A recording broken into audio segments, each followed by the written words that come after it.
책이 어떤 본질을 갖고 있는가를 먼저 체크해 보셔야 돼요. 책이 무엇인가가 정확하게 자기에게 인식이 되어야 내가 어떤 책을 어떻게 쓸 수 있는지에 대해서 답을 찾을 수 있기 때문입니다. 여러분들의 삶을 압축한 가장 강력한 명함이다. 저는 이렇게 정의를 합니다. 또한 이런 명함을 갖게 되잖아요. 나의 삶을 가장 압축한, 나의 삶은 뭐죠? 나의 지식과 경험과 나의 감성까지 포함하겠죠. 이런 것들이 가장 압축이 돼서 책이라는 명함으로 나오는 거예요. 그래서 전문성을 증명하기도 하고 또 그 책에 의해서 우리 주변에 있는 잠재 고객이 사실은 굉장히 많거든요. 사업을 한다는 거는요, 여러분들 돈만 버는 걸 의미하지 않습니다. 나의 사업 행위에 의해서 사람들과 정말 유의미한 것들을 나누는 그런 사랑 나눔의 기쁨 같은 게 사업 과정에 있거든요. 제일 쉽게는 거의 대부분의 사람들이 어느 정도 회사를 경영할 수 있는 상태가 되면 경영 노하우라는 걸 갖고 있어요. 현재 할 수 있는 모든 것을 포함해요. 또 어떤 기술, 그 사업을 하려면 기술을 갖고 있겠죠. 어떤 분들은 컨텐츠를 갖고 있을 거고요. 성공으로 만들어갈 수 있는 자신만이 갖고 있는 또는 자신이 그것이 중요하다고 생각하는 요소들, 이런 것들이 다양하게 있기 마련이죠. 이 모두가 책이 됩니다. 왜냐하면 여러분들이 갖고 있는 자신의 개성적인, 제가 포괄적으로 지혜라고 표현할게요. 이 지혜가 사람들에게 나누어줄 사랑의 실체거든요. 또 컨텐츠이자 그것이 여러분들의 책의 재료가 될 수 있는 것입니다. 이제 이런 것들을 하게 되면 어떤 결과가 나올까요? 금방 상상할 수 있죠. 그분이 운영하는 사업에 대한 신뢰도가 당연히 상승하고요. 그 다음에 더 잘 나가면 컨설팅 요구가 쇄도하지 않을까요? 이런 게 책이 갖고 있는 강점입니다. 여러분들에게 새로운 기회를 창출하게 해주시고요. 여러분들이 잘 풀지 못하는 고민들도 책을 출간하게 되면 비교적 많은 부분들이 잘 해결될 가능성이 높다. 이렇게 생각을 하시면 되지 않을까 싶습니다.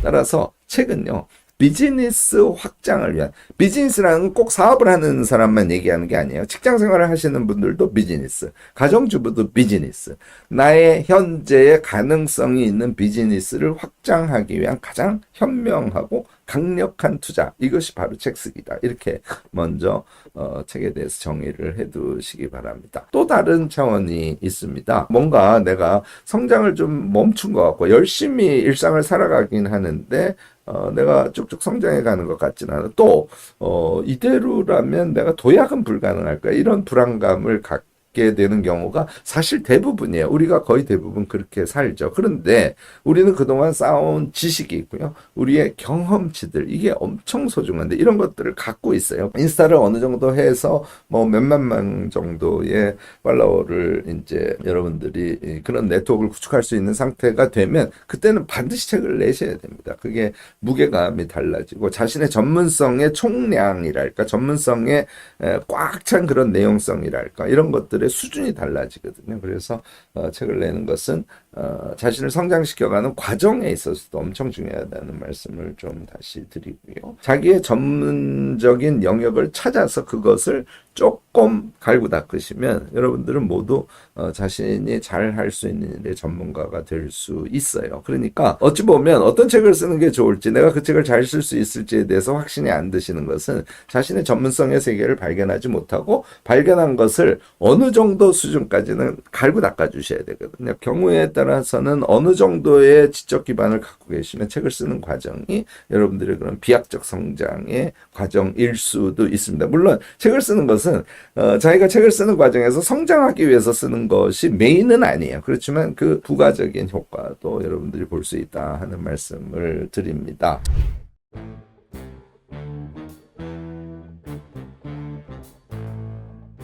이것도 이제 다 기록과 관련되는데 자꾸 메모를 하시다 보면 나의 강점이 무엇이고 나의 경험을 통해서 나의 내면에 꽉 충만해 있는 차서 넘치려고 하는 것이 무엇인지 이런 것들을 찾을 수 있게 되거든요. 그래서 그런 내용을 있는 그대로 표출하는 게 출발이고요. 그런데 얘만 하면 책이 된다고 생각하는 분들이 너무너무 많아요. 이게 아니라는 얘기도 오늘 정확하게 여러분들께 강조를 합니다. 나의 경험, 일상의 감정, 이것을 잘 정리하면 책이야. 책입니다. 아주 훌륭한 책이에요.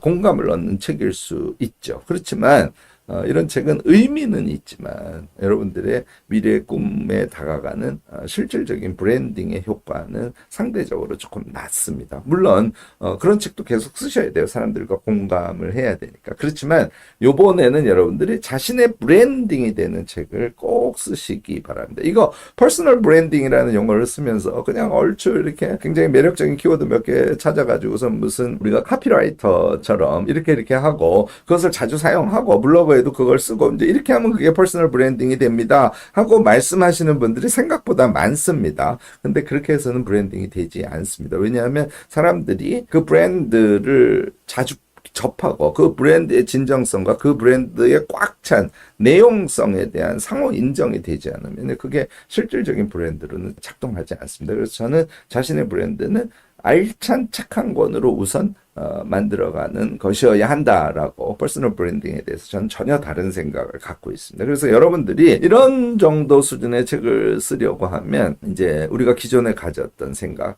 단순 자료를 나열하는 것도 책이 될 수 있다. 이렇게 심지어는 얘기하시는 분들이 계세요. 이거 전혀 아닙니다.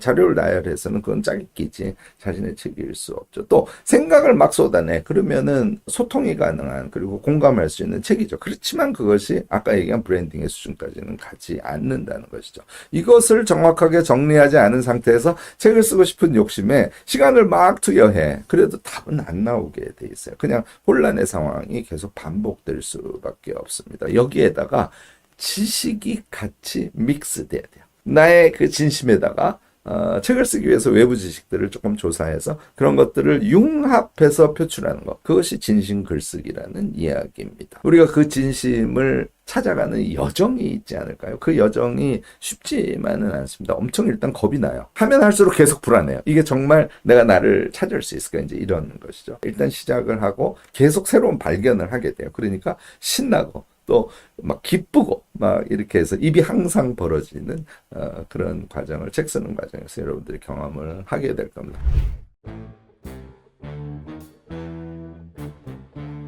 우선 여러분들이 신경 써야 되는 것은 나의 생각을 체계화하는 방법이에요. 그냥 오늘은 간단하게 메모라고 말씀드리겠습니다. 반복적인 메모, 그리고 메모한 것을 돌아보고 그것에 의해서 다시 좀 분류해보고 또 다시 메모해보고 이것을 반복하는 방법입니다. 중요한 게 나의 어떤 것에 대한 나의 생각, 그것을 체계화하는 것이 핵심이라는 거 하나고요. 결국은 그래서 책 쓰기는 나 자신을 해부하는 과정이기도 하다라고 표현을 하는 이유가 바로 이런 것입니다. 나의 생각은 경험과 지식 등과 또 밀접한 상관관계가 있어요. 내가 내 생각으로 어떤 서사를 만들어냈어. 근데 그 서사가 풍부해지려면 거기에 자신의 경험이 들어가기도 하고 자신이 현재 갖고 있는 지식이 들어가기도 하죠. 그래서 서사의 경험과 지식을 잘 분류해서 매칭시키는 이런 작업이기도 합니다. 이렇게 하신 상태에서 이걸 이제 연결과 재해석이라고 칭하는데요. 자신이 갖고 있는 생각, 지식, 기타 등등을 연결과 재해석을 하면 그때 비로소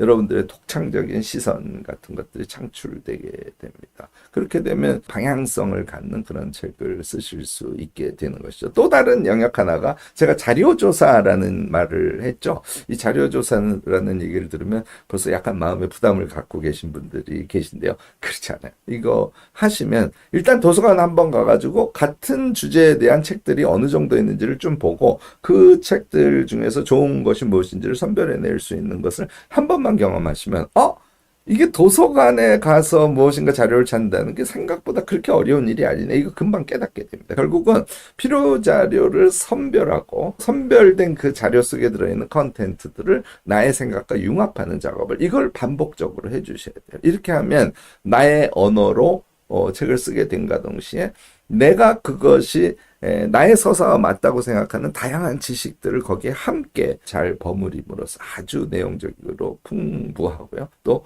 독자들에게 유익한 그런 이야기와 그와 더불어서 지식을 전달하는 그런 책을 쓸 수 있게 되는 것이죠.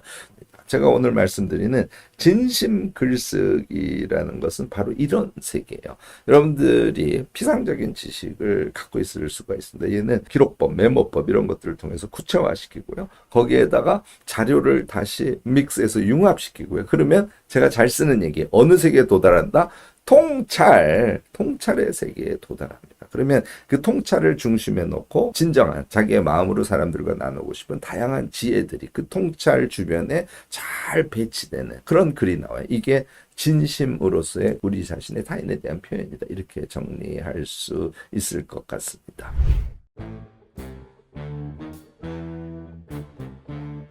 교수님께서는 책을 쓰는 것이 정말 중요하다고 앞에서 계속 강조를 하셨는데요. 근데 많은 사람들이 시작을 두려워하거나 혹은 이제 시작을 했더라도 포기를 하는 경우가 많잖아요. 이런 사람들이 이제 출간이라는 실질적인 목표를 달성하기 위해서 가장 먼저 해야 하는 한 가지가 무엇일까요? 시작을 했다가 포기하시는 분들이 너무 많거든요. 그 이유를 정확하게 우리 한번 짚어볼 필요가 있다는 게 제 생각입니다. 첫 번째 이유가 제일 커요. 책을 쓰는 과정이 어떨지, 책을 쓴 다음에 결과물이 나에게 어떻게 나올지에 대해서 명확하게 자기에게 상상이 돼야 되거든요. 그런데 제목도 마음에 안 들어, 목차를 얼추 잡아놨는데 목차가 불안해. 그러면 어떻게 미래를 상상할 수 있겠어요? 요컨대 제일 앞에 작업, 그러니까 가제목 정하고 목차 정하고 전체적인, 그러니까 목차별 얼개라고 얘기하는데, 얘가 선명하게 짜이면 그 다음에는 여러분들이 자신감이 붙어요.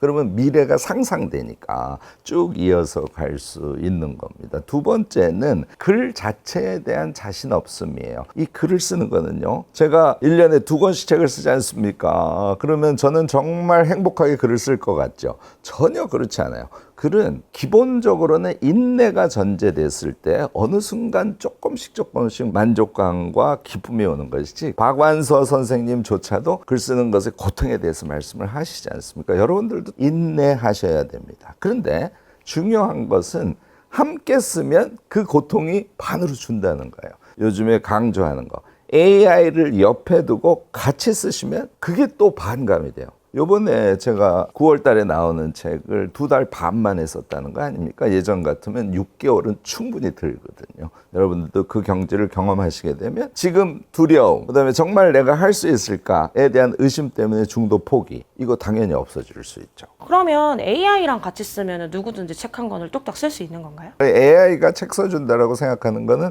무슨 짓? 바보짓. 왜냐하면 안 팔리는 책이 나오니까. 내가 독서력이 충분하지 않은 사람은 AI가 써준 거 보면은 내가 쓴 것보다 너무너무 잘 쓴 것 같아. 그렇게 해서 책을 내지 않습니까? 월등히 우수한 수준이 아니기 때문에 책은 안 팔립니다. 또 자기의 개성, 자기의 살아 숨쉬는 냄새 같은 거, 향기라고 할까요? 그런 것들이 책 안에 안 들어가 있으니까 그 책이 팔릴 리가 없죠. 저는요, 요즘에는 초고를 AI에게 쓰게 해요. 여러분들이 잊지 않으셔야 되는 것은, 예를 들어서 내가 A4 5쪽으로 원고를 쓸 거예요. 몇 쪽까지 자기가 써야 된다? 4쪽까지는 쓰셔야 돼요. 70% 이상을 키워드 위주로 자기가 4쪽을 채워낸 상태에서 이 키워드를 가지고 이런 톤의 내용으로 나의 글을 써주세요 하면은 AI가 초고 수준을 아주 잘 써줍니다. 저는 그 초고를 받아서 제가 세밀하게 내 향기가 안 나는 문장들은 다 제끼고 새로 쓰고요. 그 다음에 표현에 나다움을 더 덧대는 이런 작업을 적극적으로 합니다. 이 과정을 저랑 같이 하면요, 또 한 가지 여러분들이 얻을 수 있는 강점이, 우리가 AI에 의존하지 마세요. 그래도 하다 보면 의존하게 되거든요. 의존하지 않고 AI를 기가 막힌 조교로 사용하는 법을 과정을 진행하는 그 순간순간의 지점에서 여러분들이 깨닫게 될 거예요. 깨닫는 게 아니라 AI를 사용하는 방법이 습관처럼 몸에 착 붙는 이런 효과도 얻을 수 있을 겁니다. 저랑 이 작업을 해서 목차와 구체적 얼개까지 작업을 해내신 다음에 그 다음에는 AI와 함께 글쓰기거든요. 이 단계에서 익힌 AI와의 친숙함, AI를 잘 쓰는 자신의 습성, 이것을 책의 원고를 마무리할 때까지 계속 쓰실 수 있으니까 이 또한 여러분들이 이 강좌를 통해서 얻어낼 수 있는 아마 큰 능력 아닐까 이렇게 생각이 되네요.